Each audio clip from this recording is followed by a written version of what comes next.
Hey guys, Dave the Watchman here, coming at you with another watch review video. And I think if you've been paying attention to my channel, you see me review this watch.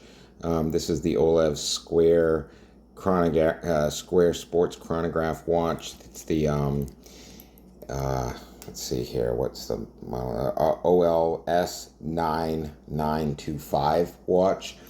And I have done a review on this video. It's a really nice watch, but I did notice a problem with it. I've been wearing it for a little while now, and I've noticed that the band is kind of starting to get a little bit worn prematurely, more than I would have expected at this point. And then I did kind of flip it over, and I did notice that it wasn't a genuine leather band. Some of the Olevs watches actually say genuine leather on the back, but this one did not.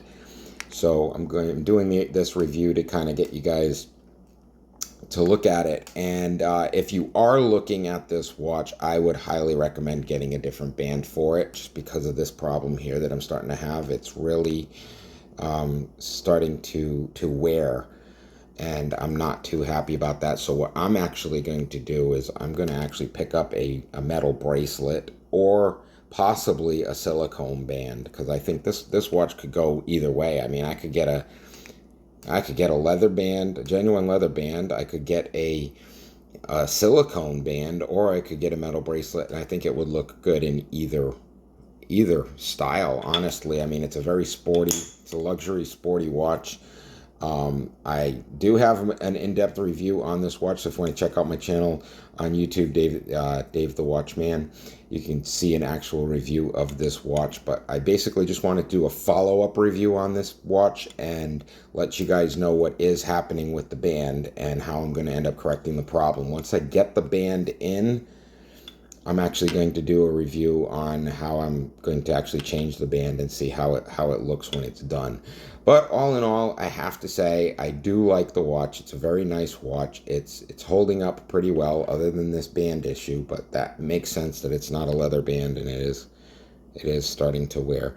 But other than that, it is a beautiful watch. It's nice. It fits well on my wrist. It looks nice. I've gotten some compliments on it. It is a very nice watch. It is by Olevs, and I will post in the description a link to this watch if you're interested in it. It does have a Tag Heuer Monaco look to it. It's not identical, obviously. The subdials aren't in the same position, but it does have that square look to it, and it's all black like a tag. Very, very nice watch, like I said, other than the band.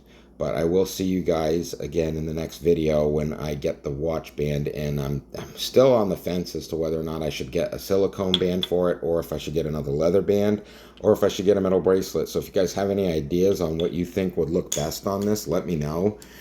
I'm probably going to make the decision within the next day or two and purchase whatever band I think is going to look the nicest on it. But if you guys have any comments and what you think it would look good with, let me know. I might even just buy a band if, enough people suggest a certain type that I don't decide to get. I might even purchase the other one and see how it works.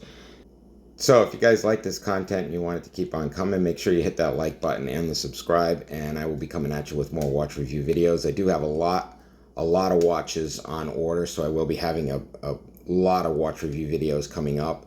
I have quite a few coming in. Also, if you're looking at other high-end luxury homage watches, take a look at my channel. I have some Richard Mille, I have some Rolex, I have some Tag, some Seiko, all types of different watches, homage watches on my channel. And if you like this content, like I said, give me that thumbs up, like, subscribe, ring the bell for the notifications so you're notified of any new videos that pop up, because I am posting videos constantly. Like I said, I'm not a jeweler. I'm just a guy. I like my watches. I like to buy them. I like to wear them, and I like to review them. So if you're interested in budget-friendly, luxury look-alike watches, this is the channel you're going to want, because I buy the good, the bad, and the ugly, and I do it for you so you don't have to make the mistakes. So I pick out the best ones, the ones that I think look the best, the ones that I think feel the best, and when I come across a problem like this, I'm going to tell you how to fix it, and I'm going to tell you how to fix it for the cheapest way possible.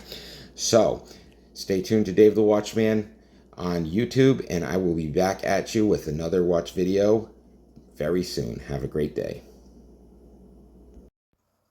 Hey guys, Dave the Watchman here, coming at you with another review video. It's technically not a review video, it's just something that I saw. It's a short that I came across online, and I think it's absolutely ridiculous. This watch here, going at auction, is it goes for $178 million. I think it's absolutely insane that anybody would even consider paying this much for a watch. Let's just listen in on this for a second. I mean, this is actually, it's actually happening. Like, people will pay $178 million for a watch. There it is, with leash at 178 million. All out in the room. It's a brand new world record for Zawuki. 178 million. $175 million. So the name of the watch is a Zawuki watch. It's got like some sort of a spinning tourbillon in the middle that's rotating 360 degrees in both directions. It's diamonds turning in one direction, other diamonds turning in the other. I mean, honestly, I can't even believe that I'm seeing that somebody would actually pay this amount of money for a watch. I think it's absolutely insane. $178 million. You need to have your head examined.